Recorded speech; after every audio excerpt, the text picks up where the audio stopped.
नमस्कार दोस्तों। बहुत समय पहले की बात है। एक महान तपस्वी थे गौतम ऋषि। वे अपनी पत्नी अहल्या के साथ एक आश्रम में रहते थे। कहते हैं कि उनके आश्रम में कभी भी अन्न और पानी की कमी नहीं होती थी। दूर दूर से लोग उनके पास मदद लेने आते थे और ऋषि गौतम सबकी सहायता करते थे। लेकिन यही बात कुछ दूसरे ऋषियों को पसंद नहीं आई। धीरे धीरे उनके मन में ईर्ष्या पैदा हो गई। एक दिन उन ऋषियों ने एक बड़ा षड्यंत्र रचा। उन्होंने एक गाय को गौतम ऋषि के खेत में भेज दिया। जब गौतम ऋषि उसे भगाने लगे, तभी अचानक वह गाय गिरकर मर गई।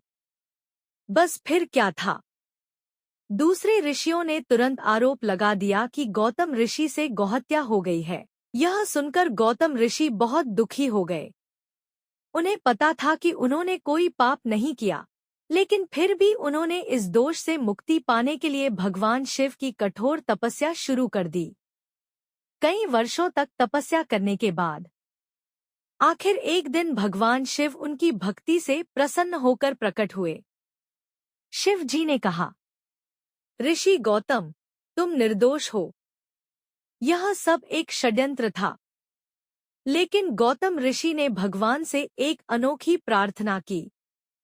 उन्होंने कहा, हे प्रभु, अगर आप मुझसे प्रसन्न हैं, तो कृपया यहीं हमेशा के लिए निवास कीजिए, ताकि आने वाले समय में यहाँ आने वाले लोगों का कल्याण हो सके।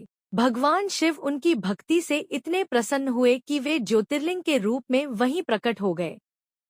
कहा जाता है कि उसी समय भगवान शिव की जटाओं से गोदावरी नदी भी प्रकट हुई, जिसे दक्षिण की गंगा कहा जाता है। लेकिन इस मंदिर का सबसे बड़ा रहस्य आज भी लोगों को हैरान कर देता है।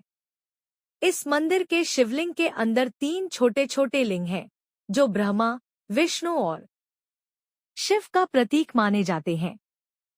शायद यही कारण है कि इस मंदिर को त्र्यंबकेश्वर कहा जाता है, यानी वह स्थान जहां 3 देवताओं की शक्ति एक साथ मौजूद है। और यही वजह है कि आज भी लाखों भक्त यहां आकर महसूस करते हैं कि इस जगह में कोई दिव्य और रहस्यमयी शक्ति छुपी